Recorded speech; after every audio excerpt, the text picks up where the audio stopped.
Ce livre vous est offert. Restez bien jusqu'à la fin pour savoir comment l'obtenir en toute légalité. Le 27 juillet 1656, à Amsterdam, une sentence retentit dans la grande synagogue. Baruch Spinoza, 23 ans, est excommunié. Son crime, avoir osé remettre en question les fondements de la religion et de la pensée traditionnelle. Ce jour marque la perte de sa communauté, de sa famille, de son passé. Mais il gagne une liberté intellectuelle qui bouleversera l'histoire. Né en 1632 et mort en 1677, Spinoza deviendra l'un des philosophes les plus audacieux du XVIIe siècle. Dans une Europe déchirée par les guerres de religion et l'Inquisition, il propose une vision révolutionnaire de Dieu, de la nature et de l'humanité, ouvrant la voie à la modernité. Plongé dans l'univers d'un penseur qui a défié son époque. Baruch Spinoza naît le 24 novembre 1632 dans le quartier juif d'Amsterdam, au cœur de l'âge d'or des Provinces-Unies. Ses parents, marchands juifs portugais ayant fui l'Inquisition, l'élèvent dans une communauté attachée à ses traditions. Amsterdam, carrefour commercial et intellectuel, bouillonne d'idées nouvelles. La Renaissance, la révolution scientifique et les philosophies modernes s'y croisent. Dès l'âge de 5 ans, Spinoza étudie à l'école juive, maîtrisant l'hébreu, l'araméen et les textes sacrés. Mais son esprit curieux questionne les dogmes, déroutant ses enseignants. La tragédie marque son enfance. À 8 ans, il perd sa mère et à 22 ans son père. Héritant de l'entreprise familiale en difficulté, il se plonge dans les œuvres de Platon, Aristote, Maïmonide, mais aussi Descartes, Hobbes et Bacon.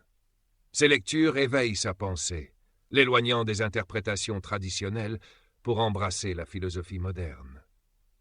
Vers 18 ans, Spinoza développe des idées radicales, remettant en cause l'idée d'un Dieu personnel, l'immortalité de l'âme et le libre arbitre. Ces positions hérétiques attirent l'attention de la communauté juive. En 1655, les rabbins tentent de le ramener à l'orthodoxie, lui proposant une pension pour se taire. Spinoza refuse. Le 27 juillet 1656, il est excommunié, banni de tout contact avec sa communauté. Adoptant le nom latin Benedictus, il symbolise sa rupture avec son passé. Chassé d'Amsterdam, il s'installe à Ouwerkerk, puis apprend le métier de polisseur de lentilles. Ce travail essentiel à la révolution scientifique, microscope, télescope, lui offre un revenu modeste et du temps pour réfléchir. En 1660, il s'établit à Rijnsburg, près de Leyde, où il commence à élaborer son système philosophique. Les années 1660 sont cruciales. À Rijnsburg, Spinoza rédige le court traité sur Dieu, l'homme et la béatitude, esquissant son idée que Dieu et la nature sont une seule réalité, le panthéisme. En 1663, il publie les principes de la philosophie de Descartes, critiquant subtilement le dualisme cartésien. Installé à Voorburg en 1665, il écrit le traité théologico-politique, publié anonymement en 1670. Ce plaidoyer pour la liberté de pensée et la séparation de la religion et de l'État choque l'Europe, qualifiée de livre forgé en enfer et interdit. Parallèlement, Spinoza travaille sur son chef-d'œuvre, l'Éthique, élaboré entre 1660 et 1675, mais publié après sa mort en 1677. Structuré comme un traité géométrique, il vise à expliquer la réalité et la morale avec la rigueur des mathématiques. L'Éthique est l'aboutissement de la pensée de Spinoza, divisée en 5 parties. Premièrement, de Dieu, 1661 à 1663. Spinoza définit Dieu comme la nature elle-même, une substance infinie dont tout découle nécessairement.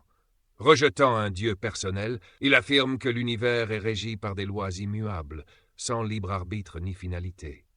Deuxièmement, de l'âme, 1663 à 1665, l'esprit et le corps ne sont pas distincts, mais 2 aspects d'une même substance. Spinoza propose un parallélisme. Chaque événement corporel a son équivalent mental et vice-versa. Il distingue 3 types de connaissances, l'imagination, sensible, la raison universelle, et l'intuition, essentielle.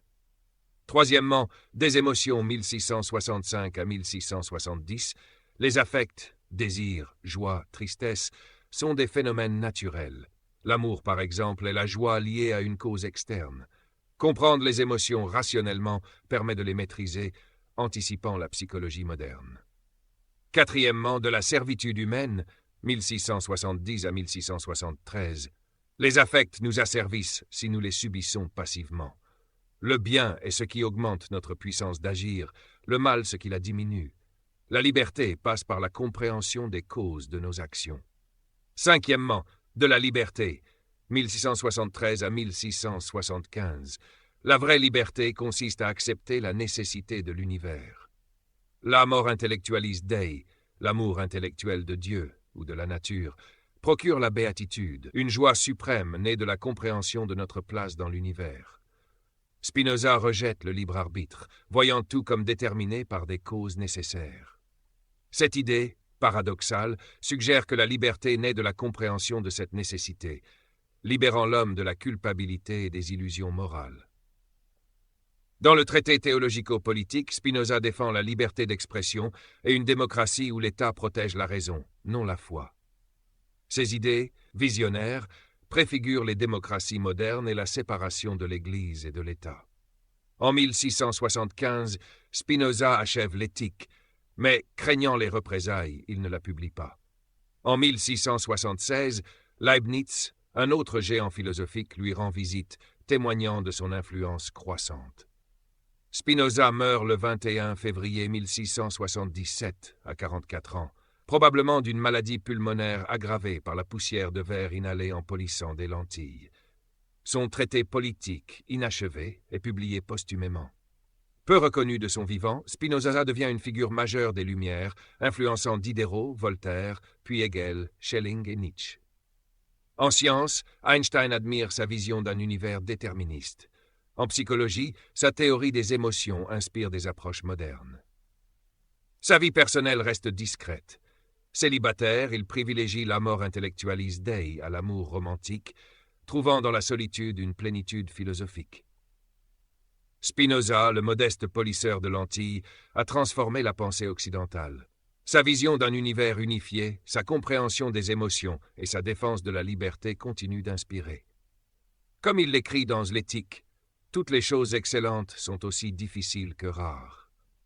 Spinoza nous invite à comprendre le monde rationnellement pour vivre librement et en harmonie avec la nature. Envie d'approfondir la pensée de Spinoza? Profitez dès maintenant d'un livre audio offert, Le miracle Spinoza, une philosophie pour éclairer notre vie de Frédéric Lenoir, un guide inspirant pour éclairer votre vie avec sa philosophie. Le lien est en description. Bonne écoute et bonne réflexion.